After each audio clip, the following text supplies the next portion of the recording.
लोकहित अधिकार पार्टी की प्रदेश स्तरीय महत्वपूर्ण बैठक सफलतापूर्वक संपन्न हुई। बैठक में संगठन की मजबूती के साथ साथ झारखंड के ज्वलंत समस्याओं पर राज्यव्यापी आंदोलन चलाने का संकल्प लिया गया।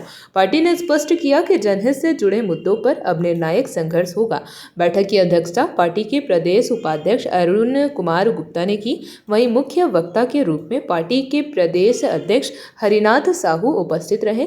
बैठक में राज्य जिलाध्यक्ष अशोक राम, प्रदेश महासचिव सहित राज्य के 16 जिलों के जिलाध्यक्षों ने भाग लिया।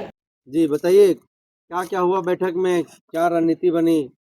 आज के बैठक में ये बात हुआ कि हमारे जो राष्ट्रीय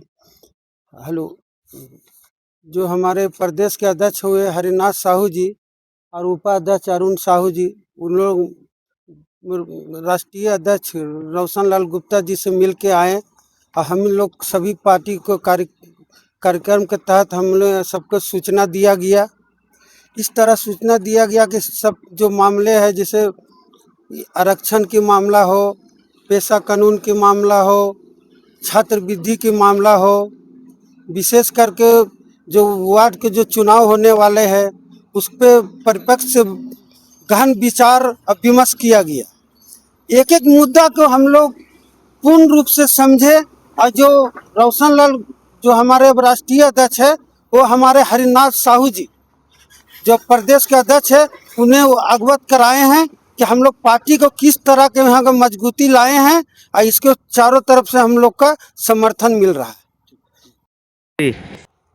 राज्य स्तरीय लोकहित अधिकार पार्टी की बैठक रखी गई थी, क्या कुछ बैठक में चर्चा हुआ है? जोहार।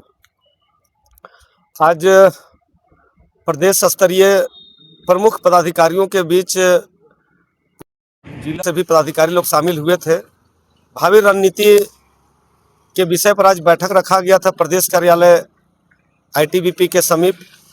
और पिछले दिनों हमारे कुछ पदाधिकारी और विशेष करके प्रदेश के उपाध्यक्ष अरुण गुप्ता जी के साथ हम लोग 3 दिवसीय राष्ट्रीय कार्य समिति की बैठक और केंद्रीय कार्यालय गए हुए थे।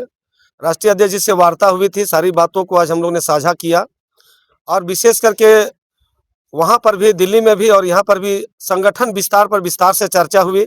साथ ही एक कार्यकर्ता मिलन समारोह सह वनभोज का रूप में 9 जनवरी को शुक्रवार के दिन हम लोग पतरातू डैम के समीप जाने का निर्णय हुआ है, जिसमें पूरे रांची जिला सहित प्रदेश के प्रमुख पदाधिकारी शामिल होंगे।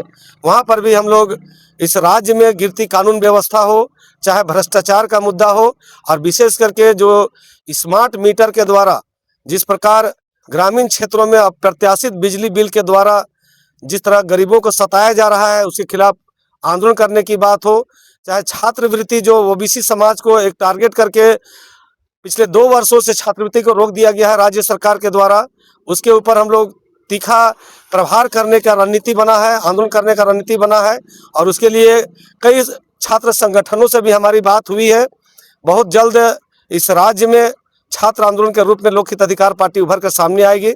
विशेष करके चाहे वो ओबीसी आरक्षण की बात हो, जाति जनगणना कराने की बात हो, और विशेष करके जो हमारा मूल मैनिफेस्टो है पार्टी का कि सभी स्तर का उच्च शिक्षा और चिकित्सा निःशुल्क लागू हो राज्य के अंदर में, इन तमाम विषयों पर हम लोग, चाहे वो विस्थापन का भी मुद्दा हो, बहुत सारी समस्याएं हैं राज्य के अंदर में, भ्रष्टाचार के आकांठ में डूबी हुई इस राज्य सरकार के खिलाफ हम लोग ने एक भावी रणनीति बनाया है आंदोलन का।